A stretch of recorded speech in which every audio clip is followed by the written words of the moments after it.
Hello बच्चों, कैसे हो आप? बढ़िया। आप बढ़िया तो मैं भी बढ़िया। बच्चों, आज मैं क्लास 10th की ट्राइंगल चैप्टर यानी कि त्रिभुज की थेल्स थ्योरम यानी कि प्रमेय नंबर 6.1, जिसको हम बीपीटी थ्योरम या फिर आप हिंदी में आधारभूत समानुपातिकता प्रमेय भी कहते हैं, उसका प्रूविंग करवाऊंगा, जो कि आपके बोर्ड परीक्षा में डायरेक्ट 5 मार्क्स का आता है। तो आप ध्यान से वीडियो को देखिएगा, हर एक कॉन्सेप्ट को, हर एक लाइन को समझिएगा। तो चलिए क्वेश्चन को करना शुरू करते हैं। देखिए क्वेश्चन क्या है। यदि किसी एक त्रिभुज की एक भुजा के समांतर अन्य दो भुजाओं को भिन्न भिन्न बिंदुओं पर प्रतिच्छेद करने के लिए एक रेखा खींची जाए तो ये अन्य दो भुजाएं एक ही अनुपात में विभाजित होंगी। देखिए दिया क्या है बेटा, एक त्रिभुज दे रखा है। ये हमारे पास एक त्रिभुज दे रखा है। कहा है कि एक त्रिभुज है ए बी सी, मान लीजिए, ठीक है। और इस पे जो है अन्य भुजाओं पर एक समांतर भुजा है जिसका नाम है डीई। देखिए ये अलग अलग बिंदुओं पर प्रतिच्छेदित कर रही है, ये तो हमको क्या कर रहा है, दे रखा है। अब जो जो क्वेश्चन में दिया है वो हल में लिखिए। देखिए दिया है त्रिभुज ए बी सी में क्या है, डी जो है वो पैरेलल है किसके बेटा, बी सी के। और देखिए हमारे पास और क्या है, सिद्ध क्या करने को कह रहा है, सिद्ध क्या करना है। देखिए सिद्ध करना है कि जो भुजाएं होती हैं वो एक ही अनुपात में होती है, मतलब इसका इसका रेशियो और इसका रेशियो इक्वल होता है। सिद्ध करना है, क्या सिद्ध करना, देखिए A D upon D B is equal to A E upon E C, ये हमें सिद्ध करना है। तो देखिए हम कुछ रचनाएं करेंगे, ध्यान से देखिए रचनाएं कैसे करनी है। देखिए मैं क्या कर रहा हूं, मैं B को किससे मिला रहा हूं बेटा, E से, और मैं क्या कर रहा हूं, C को किससे मिला रहा हूं, D से। तो देखिए रचना करिए, रचना। सबसे पहला क्या करा है हमने, C को D से मिलाया या B को E से मिलाया, B को E से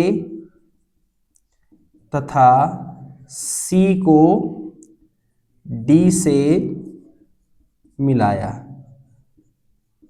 जो बेटा मैंने रचना की है वो मैंने यहां लिख दिया। अब देखिए मैं दूसरा पॉइंट क्या करने वाला हूं, मैं ए पर डी से एक लंब डालूंगा जिसका नाम मैं रखूंगा n, और मैं ए डी पर मैं लंब डालूंगा ई से जिसका नाम बेटा मैं कितना रखूंगा, m। ठीक है। देखिए मैंने क्या किया, dn जो है, dn वो लंब किस पर है बेटा, देखिए dn जो है वो किस पे लंब है, ए पर,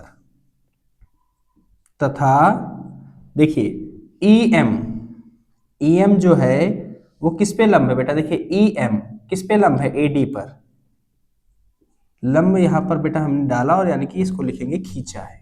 ठीक है, यहां तक की बात आपको बेटा समझ में आ गई। अब देखिए हमें प्रूविंग में देखना है कि जो ये अनुपात दिया है वो किसमें, मतलब किस ट्राइंगल में ये भुजाएं आती हैं। देखिए ADE, ये एक भुजा इस वाले में आ रही है और एक भुजा इधर वाले में आ रही है, मतलब हम दो ट्राइंगल लेंगे और उनका क्षेत्रफल निकालेंगे। तो एक बेटा एक ट्राइंगल लेंगे ADE का क्षेत्रफल। देखिए त्रिभुज, इसको बेटा मैं डायरेक्ट लिख रहा हूं AR, इसका मतलब ही होता है एरिया। एरिया ऑफ क्या ले लिया बेटा, ADE, ट्राइंगल ADE कितना है, देखिए फार्मूला होता है 1/2 इंटू ऊंचाई इंटू या आधार इंटू ऊंचाई, आधार इंटू ऊंचाई। ठीक है। अब देखिए 1/2 आधार कितना है बेटा, देखिए ये आधार भाई किसी पर जो भुजा अगर कोई लंब पड़ रहा तो ये इसका आधार होता, तो आधार क्या है, AD, तो AD है आधार इंटू ऊंचाई। देखिए लंब कितना है, AD पर क्या लंब है सर, EM लंब है, तो EM, इसको इक्वेशन क्या मान लीजिए 1। इसी तरीके से एक तरफ त्रिभुज ये वाला लीजिए, देखिए ये वाला जिसमें DB मिल रहा है, देखिए ये वाला त्रिभुज बेटा, ये वाला। ठीक है, तो इसका एरिया निकालिए, एरिया ऑफ क्या है, DBE, area of triangle DBE का क्षेत्रफल बेटा होता 1/2 इंटू आधार इंटू ऊंचाई। देखिए 1/2 आधार बेटा इसका क्या है सर, इसका आधार देखिए अगर बेटा कोई अधिक कोण बनाता है तो उसका जो लंब होता है वो कहाँ हो जाता है, बाहर। इसका लंब कहाँ हो जाएगा, बाहर। आधार यही रहेगा लेकिन लंब यहाँ पर इसका बाहर आएगा। तो देखिए यहाँ पर अगर देखेंगे इस जगह पर ये क्या बना रहा है, ऐसा ही कोड तो है, बस थोड़ा सा पलट दिया गया है बेटा। तो इसका देखिए लंब कहाँ है, यहाँ पर बाहर है ना, ये देखिए। तो क्या हो जाएगा, आधार देखिए कितना है, db, db इंटू इसकी ऊंचाई बेटा, इसका लंब कितना है, em, इसको इक्वेशन क्या मान लीजिए 2। बेटा इनका आप जो है स्क्रीन सॉल्व लीजिए क्योंकि मुझे मिटाना पड़ेगा, आगे फिर क्वेश्चन करवाते हैं। देखिए बेटा आगे करिए। अब हमारे पास जो भुजा दिया था अनुपात मैं यहाँ लिख रहा हूँ, AD अनुपात DB is equal to AE upon EC। हमने ये वाला बेटा देखिए हमारे पास ये दो चीज मिल गई, AD और BD।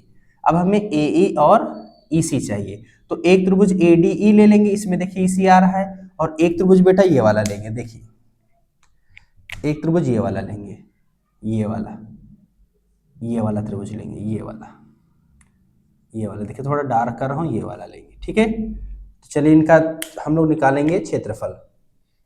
तो एरिया ऑफ किसका बेटा, ADE, triangle ADE is equal to 1/2 into आधार इंटू ऊंचाई, 1/2। आधार देखिए बेटा इसका कितना है, सर इसका आधार लंब ये है तो इसका आधार यही होगा क्योंकि इस पे लंब पड़ा, तो आधार क्या है, AE। तो AE इंटू ऊंचाई इसकी कितनी है, DN, इसकी ऊंचाई कितनी है, DN। इसको इक्वेशन क्या मान लीजिए 3। अब एक त्रिभुज बेटा लेंगे EBC, एरिया ऑफ त्रिभुज EBC 1/2 इंटू आधार इंटू ऊंचाई।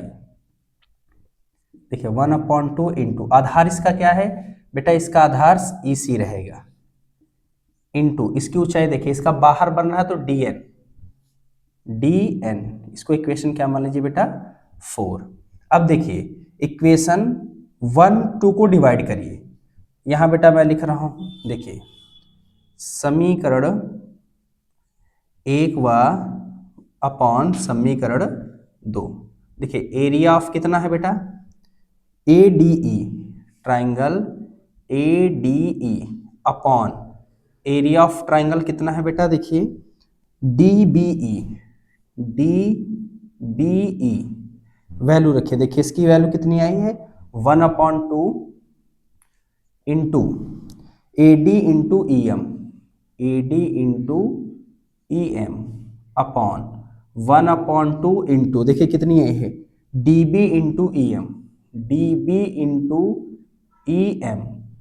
देखिए जो सेम है उसको काट दीजिए, ये कैंसल, ये कैंसल, तो हमारे पास देखिए कितना मिल गया है, हमारे पास मिल गया है AD अपॉन DB। इसको इक्वेशन बेटा 5 मान लीजिए, ये इक्वेशन क्या है 5। उसी तरीके से क्या करेंगे, समीकरण 3 अपॉन समीकरण 4, इनको बेटा भाग लगाएंगे तो क्या मिलेगा, देखिए एरिया ऑफ त्रिभुज क्या है बेटा, triangle ADE upon area of triangle क्या है EBC is equal to, value रखिए, देखिए इसकी वैल्यू कितनी है 1/2 into AE into DN upon 1/2 into कितना है बेटा EC इंटू DN। देखिए जो कैंसल हो रहा है उसको काट दीजिए बेटा, ये कैंसल, ये कैंसल, क्या मिला बेटा हमारे पास, देखिए हमारे पास मिला AE अपॉन EC। इसको इक्वेशन बेटा 6 मान लीजिए। देखिए यहां पर देखिए ऊपर वाला तो इक्वल है, ये और ये इक्वल है। अगर ये किसी भी तरीके से अगर इन भुजाओं को मैं इस ट्राइंगल को इक्वल करके दिखा दूं तो हमारे पास क्या हो जाएगा, मैं इसको लिख सकता हूं कि ये ट्राइंगल आपस में इक्वल होंगे। तो देखिए इसकी एक प्रमेय होती है, एक थ्योरम होती है जो हमने क्लास 9th में बेटा पढ़ी है। तो चलिए इतना इसका स्क्रीनशॉट लीजिए, फिर मैं करवाता हूं।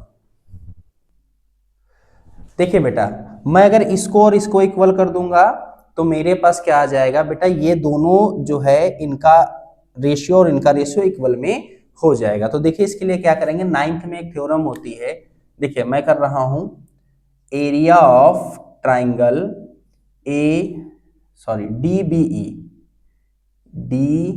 DBE is equal to area of triangle, क्या हो जाएगा, EBC।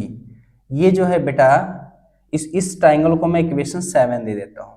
अब ये ऐसा क्यों हुआ, चूंकि देखिए यहां लिखिए, इसकी कंडीशन लिखिए, चूंकि एक ही आधार पर एक ही समांतर रेखाओं के बीच बने त्रिभुजों का क्षेत्रफल